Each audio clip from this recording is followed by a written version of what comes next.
So now we're at Wuzhou Huisuo in, I guess Wuzhou is kind of like south of Guangdong, so because we're like heading to Shunde at the moment, so yeah. This place has got quite a nice garden, but yeah, it's really in the countryside. Like if you come out here, it looks like there's like a little banana plantation over the road, and these buildings are typical of kind of what you see in the more rural areas here. I think it's like each floor on those buildings will be like maybe a different family or something like that. They've got quite a nice little garden here. Like it's another really comfortable day, and it's pretty nice and peaceful out here in the countryside.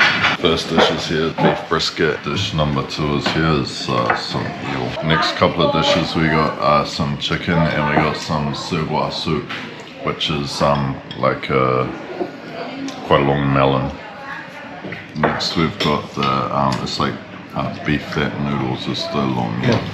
This is like a fish soup. It's super good. I think they fry the bones first so it can get the milky color. Like you might think they just maybe boil it for ages, but it's just you fry the fish a bit first.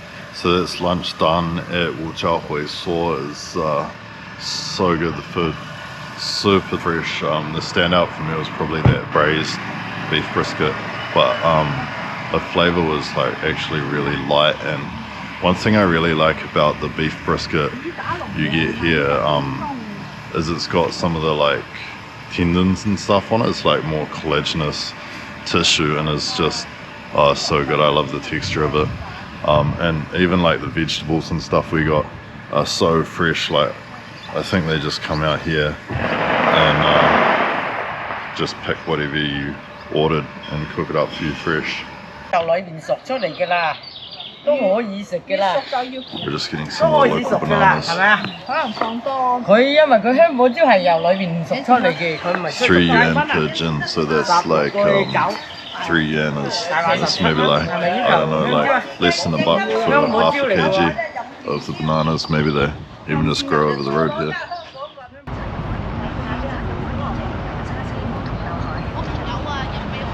We're still just like kind of in the countryside a bit, and just finished up lunch and just passed this area down here. Is fully crazy. There's some bikes and stuff parked up. I think they're popular with like influencers here, you know, because they can take some cool photos with the bikes and that. Put it on Xiaohongshu, is kind of like Instagram. They got like hand drip, and they got like some espresso machines. Coffee culture here is obviously like popping off pretty good. Really not what I expected last time we were here. Last time we were here it was like hard as to find coffee. It smells pretty nice. Yeah, so not quite what I expected to see in the countryside here.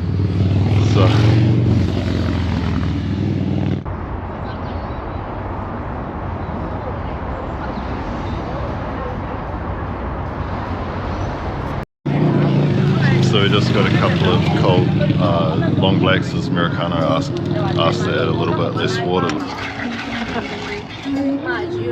Okay, 试一下。谢谢。Yeah, really hits the spot. So feeling a bit weird at this kind of spot. Everyone just hanging out on the side of the street, but you know, just come have a chat, and coffee's pretty good. It's yeah, it's real nice, chill, beautiful day today. So these like coffee vans, originally they were just over there on the other side of the creek. The government, I think, supported them, like gave them that area and stuff, but there was too much traffic, so now they've moved over to this street here. But it's actually pretty chill because the speed limit's only 10k an hour, so like cars driving through, you know, pretty slowly and stuff, and I mean they're still boosting up and down on their bikes sometimes. We just stopped by this park here in Shunde. They got all these doves here. Yeah, I got no idea what this park is, but they got a massive ass archway and a pagoda and some robot coffee.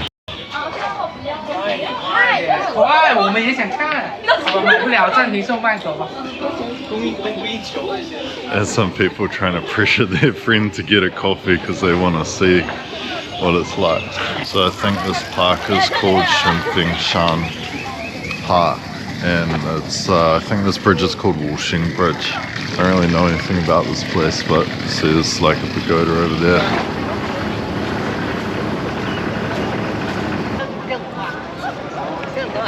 So you see this like pretty frequently in parks around China is people doing calligraphy with like a big sponge and some water.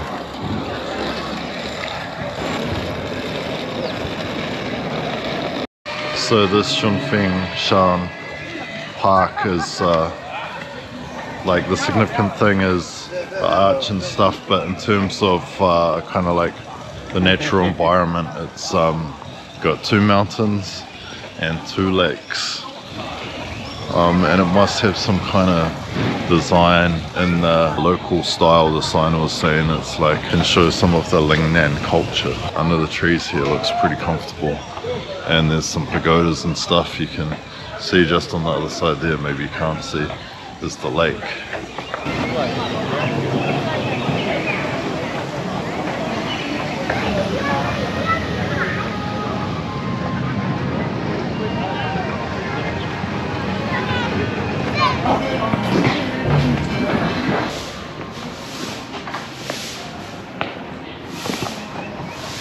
So just come into this like little courtyard. I think it's nearby like a restaurant or something. Who would have thought you could use your mouth to hold your phone while you're watching videos?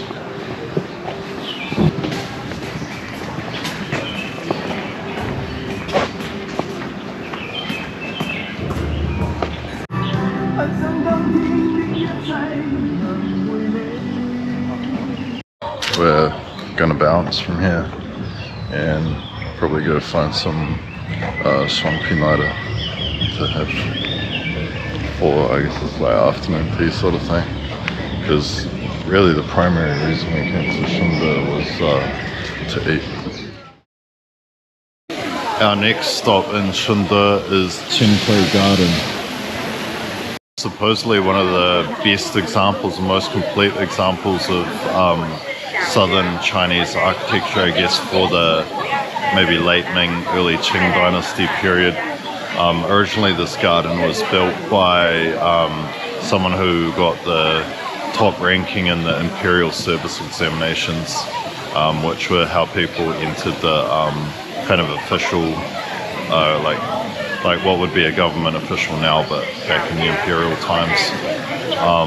So yeah, the person who built this got the top rank, so I guess they must have got a pretty important position, and then it was sold to someone else who renovated it quite a lot. But now it's yeah, it's a prime example of southern Chinese architecture of the time, and I guess the like the garden design as well.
there's some audio playing at the pond on the other side, pretty much saying, oh, I'm a fish, I'm trying to lose weight, so don't feed me too much, because some of them are huge.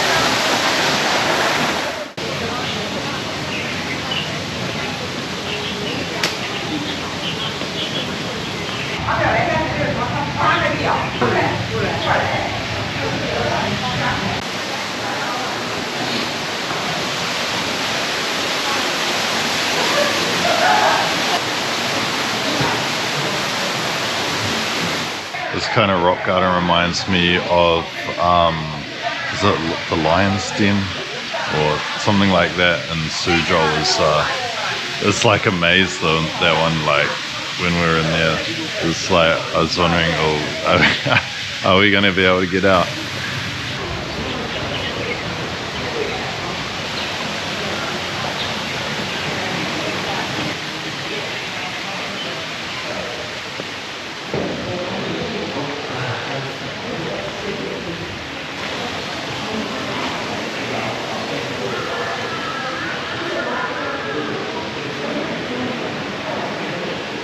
Finished up looking at Qinghui Garden. There's, you know, we only captured about half of it on the videos here. There's a lot more to see there. It's actually kind of different to the stuff I captured. It's more like study halls and things like that.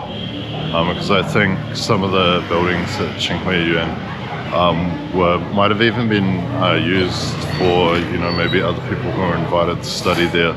Also for the Imperial Service examinations. But now we're just walking to Minxin, where we're going to get some hopefully pretty authentic shuangpinai made from buffalo milk. So it'll be interesting to see how it compares to Minxin, which I think is probably the best one that we've found in Guangdong. There doesn't seem to be anywhere that's known for being better than them, at least that we can find.